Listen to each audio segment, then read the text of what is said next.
The 1980s gave us some of the most memorable music of our lives. Turn on any classic hit station today, and those songs transport you right back to a time when music videos ruled MTV and radio was king. Some artists dominated the charts for years, but then there were those special performers who burst onto the scene with one unforgettable song and then seemed to vanish just as quickly. Can you remember these 10 one-hit wonders from the 1980s? Number 10. Come On Eileen by Dexys Midnight Runners.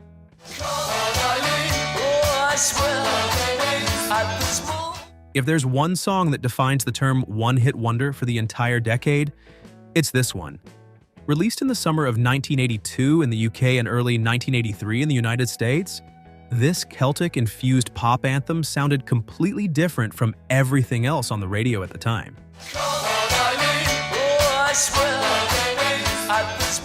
While most artists were riding the synthesizer wave that dominated the early 80s, Dexys Midnight Runners went in a completely different direction. The song featured fiddles, banjo, accordion, and not a synthesizer in sight. Lead singer Kevin Rowland and his bandmates wore denim overalls and had this scruffy, almost ragamuffin look that made them stand out even more. The song climbed all the way to number 1 on the Billboard Hot 100 in April 1983, actually interrupting Michael Jackson's dominance of the charts. Michael had been sitting at number 1 for 7 weeks with Billie Jean, then Dexys knocked him off for 1 week with Come On Eileen, and then Beat It took over for 3 more weeks. That's pretty impressive company to keep.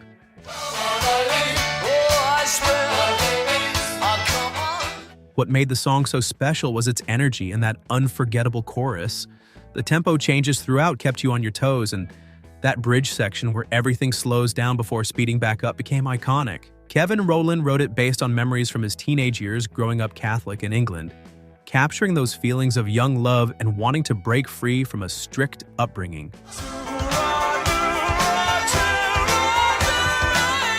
Back in the UK, the band had actually already scored a number 1 hit in 1980 with a song called Gino, but that never made it to American radio. So for us in the States, this was their first and only taste of success. They tried to follow it up with the Celtic Soul Brothers, but it stalled at number 86 and disappeared. The band went through several lineup changes and eventually broke up in 1987. Kevin Rowland attempted a solo career but never recaptured that magic. He did reform the band in the 2000s, and they're still performing today for fans who remember that one incredible moment when they owned the airwaves.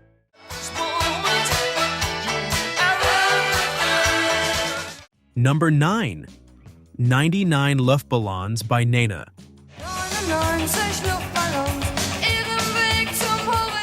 You might not have understood a single word she was singing, but that didn't stop you from trying to sing along anyway. This German language hit became one of the most unexpected success stories of 1984.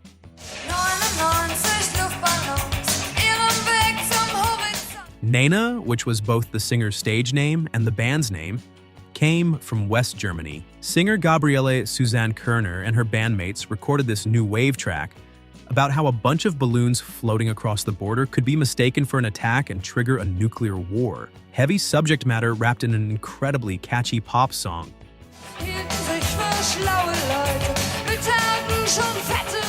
The original German version hit number 2 on the Billboard Hot 100. The band recorded an English version called 99 Red Balloons, but the German version was actually more popular here in the States. There was something about the way she sang it in her native language that just worked. Radio stations played it constantly, and MTV had it in heavy rotation.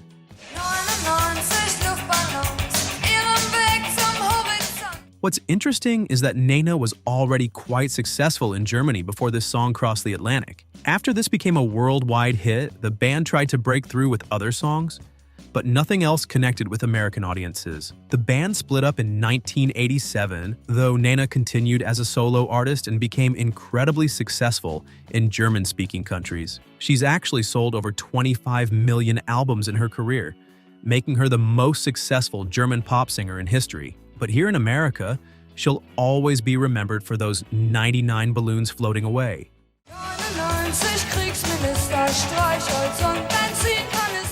Number 8. Tainted Love by Soft Cell.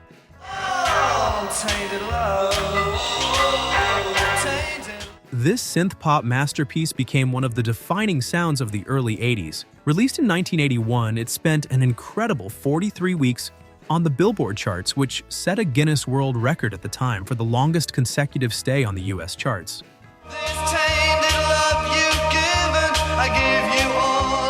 What made it even more interesting was that Soft Cell's version was actually a cover. The original Tainted Love was a soul song from 1965 by Gloria Jones. But British duo Mark Almond and David Ball completely reimagined it as a dark, moody synth-pop track that captured the new wave movement perfectly. That synthesizer line became instantly recognizable, and Mark Almond's dramatic vocal delivery gave it an edge that the original didn't have.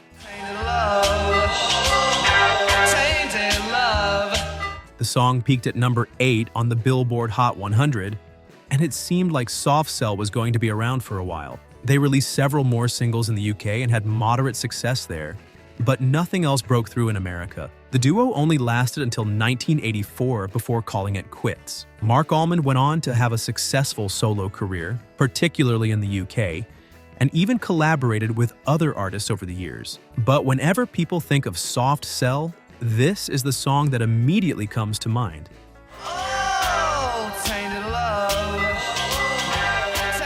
The song has had a remarkable second life over the decades. It's been covered countless times, used in movies and TV shows, and introduced to new generations who weren't even born when it first came out. That's the mark of a truly great one-hit wonder. Touch me, baby, tainted love. Touch me, baby. Number 7. Mickey by Toni Basil. Oh, Mickey, you're so fine. You probably just sang that line in your head, didn't you? That's the power of this incredibly catchy cheerleader anthem that took over radio and MTV in 1982.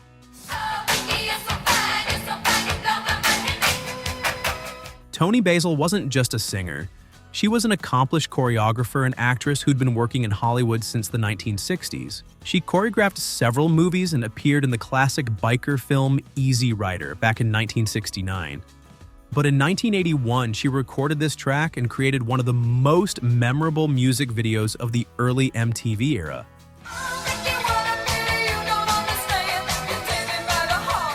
The song was actually a cover of a 1979 track called Kitty by a British band called Racy, but Toni Basil changed the name to Mickey and created the cheerleader concept. When MTV launched in August 1981, they needed content desperately, and the Mickey video with its cheerleader theme and energetic choreography got played constantly. By early 1982, the song shot up to number 1 on the Billboard Hot 100.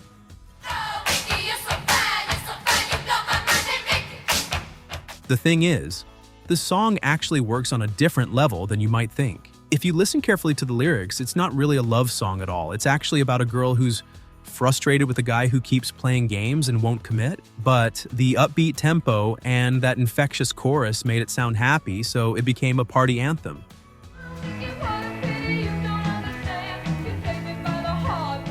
Toni Basil tried to follow it up with other singles like Shoppin' from A to Z and Rock On, but nothing else caught on with American audiences. She went back to her choreography work, which is probably where her real talents lay anyway. She worked on several major films over the years and won an Emmy Award for her choreography. But that one song made her a permanent part of 80s pop culture.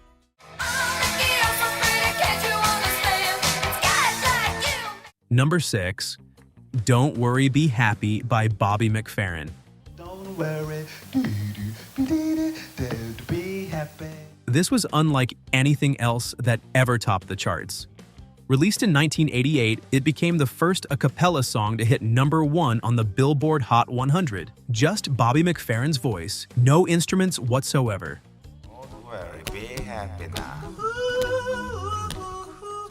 Bobby McFerrin was already a respected jazz vocalist before this song came along. He was known in music circles for his incredible range and his ability to make his voice sound like multiple instruments. But then he recorded this simple, upbeat tune with its reggae-influenced rhythms and that whistling part that everyone remembers.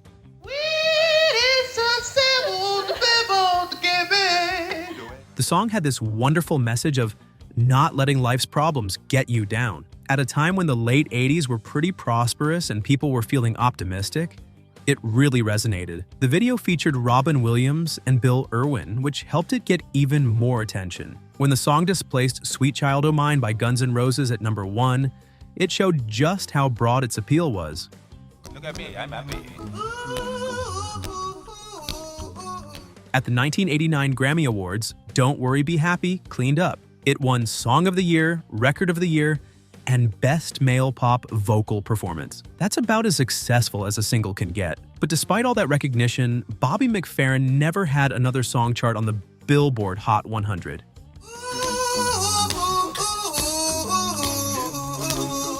The thing is, Bobby McFerrin never really stopped working. He continued his jazz career, collaborated with amazing musicians like Chick Corea and Yo-Yo Ma, and won 10 Grammy Awards total over his career. He just never chased pop success again. That one moment at the top was enough. Don't worry. Be happy. Number 5. I Ran So Far Away by A Flock of Seagulls.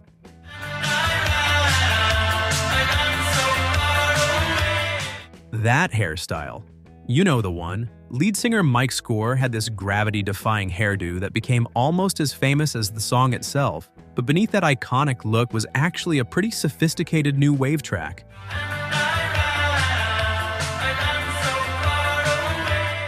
A Flock of Seagulls came from Liverpool, England, and they were part of that early 80s new wave invasion. I Ran So Far Away came out in 1982 and showcased their layered synthesizer sound and Mike Score's distinctive vocals. The guitar work by Paul Reynolds added something extra that made it stand out from other synth-pop tracks of the era.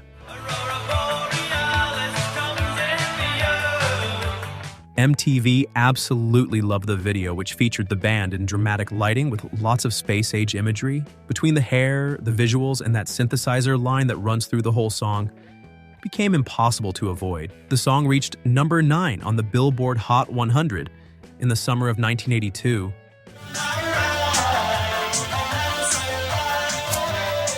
The band actually had one more minor hit with a song called Space Age Love Song, which made it to number 30, so technically some people might argue they're not a true one-hit wonder, but I Ran was such a massive success compared to everything else they did that they're generally remembered as one-hit wonders anyway. Their other singles barely made a dent on the charts.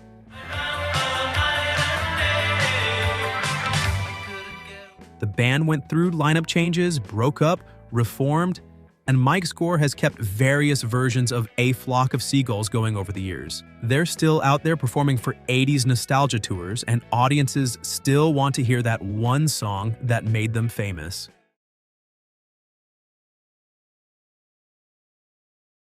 Turning Japanese by The Vapors.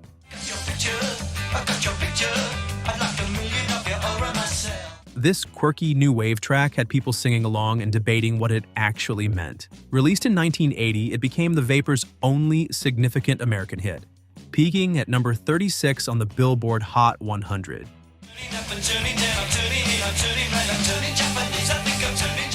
The Vapors were a British new wave band, and Turning Japanese had this nervous energy to it that perfectly captured the anxious sound that was popular in the early 80s. The guitar riff was memorable, and lead singer David Fenton's delivery had this urgency that made you pay attention even if you weren't quite sure what the song was about.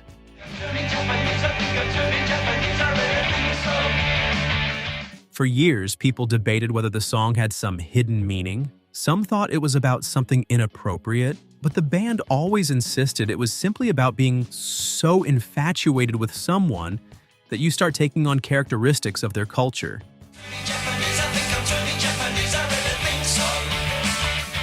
It was inspired by a photo of a girlfriend and the feeling of longing when you're apart from someone. Pretty innocent, really. The song did much better in their home country of the UK and in Australia than it did here in the States, but it still became well known enough to be remembered as a classic one-hit wonder. MTV played the video regularly in its early days, which helped cement its place in 80s culture.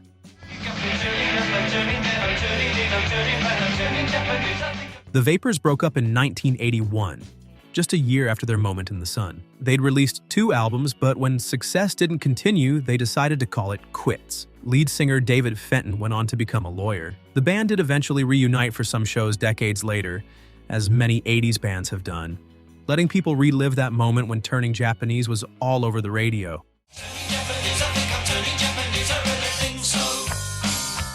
Number 3, Take On Me.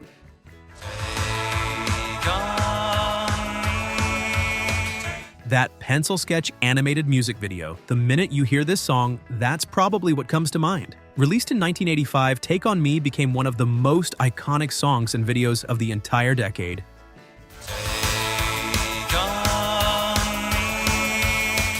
MTV couldn't get enough of it. The video won 6 MTV Video Music Awards and is still considered one of the greatest music videos ever made.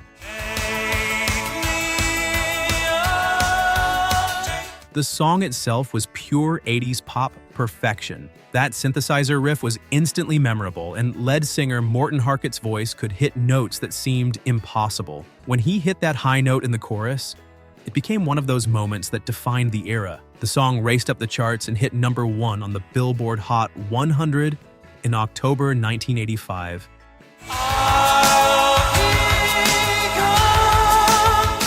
Now, technically, A-ha had another song chart in the top 20 in America. The Sun Always Shines on TV made it to number 20 in early 1986.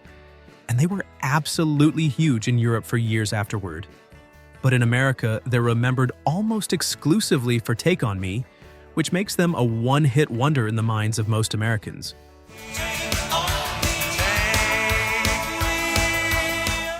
The band broke up in 1994, reunited in 1998, broke up again, and reunited again. They've continued to have success in Europe even if American audiences moved on. But that one song and that one video made them legends of the 80s. And that's not a bad legacy to have.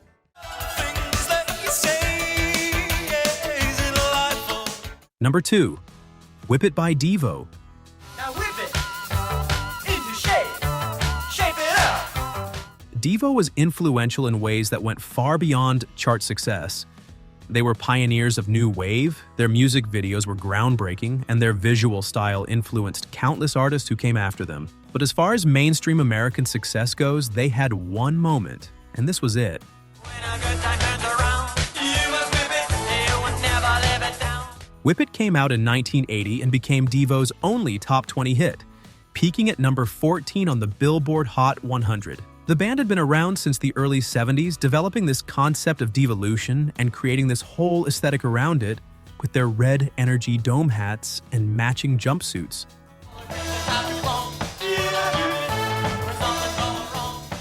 The song had this driving rhythm and Mark Mothersbaugh's distinctive vocals. The video showed the band doing their robotic movements while dressed in their trademark outfits, and it became a staple of early MTV. The lyrics were open to interpretation, but the band has said it was about solving problems directly and not letting them beat you down. Whip it good. I say whip it. Devo had other songs that were well known, like Freedom of Choice and Working in a Coal Mine, but surprisingly, none of them cracked the top 40 on the Billboard Hot 100. Mark Mothersbaugh went on to have a very successful career as a composer for film and television. He scored the Rugrats series for 13 years and worked on major films like Thor, Ragnarok. But Devo as a band will always be remembered primarily for Whip It. Whip it into shape. Shape it up. Number 1, 8675309/Jenny by Tommy Tutone.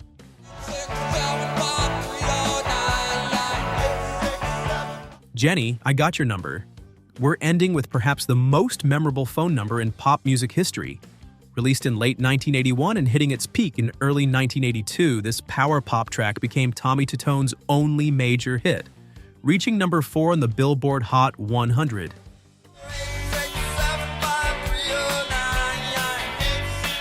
Lead singer Tommy Heath and guitarist Jim Keller wrote this catchy tune about trying to reach a girl named Jenny, whose number was written on a bathroom wall. The premise was simple, but that chorus with the phone number was impossible to forget. People all across the country started dialing that number with their own area codes, and folks who actually had that phone number got so frustrated they had to change it.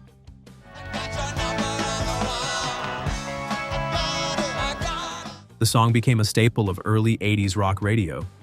It had that perfect mix of power pop energy and new wave sensibilities that made it fit right in with what was popular at the time. MTV played the video regularly, and the band seemed poised for bigger things. But their follow-up singles went nowhere, and by 1983, the band had broken up.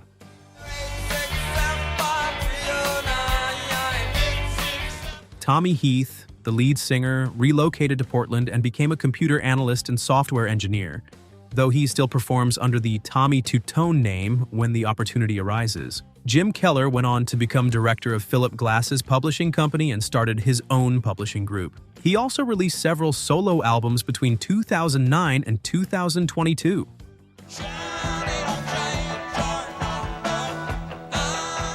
In a 2017 interview, Tommy Heath said, "I think we had a good run there," when asked about being a one-hit wonder. And you know what? He's right. Not everyone gets to have a number that tops the charts and becomes part of pop culture forever. That's something to be proud of.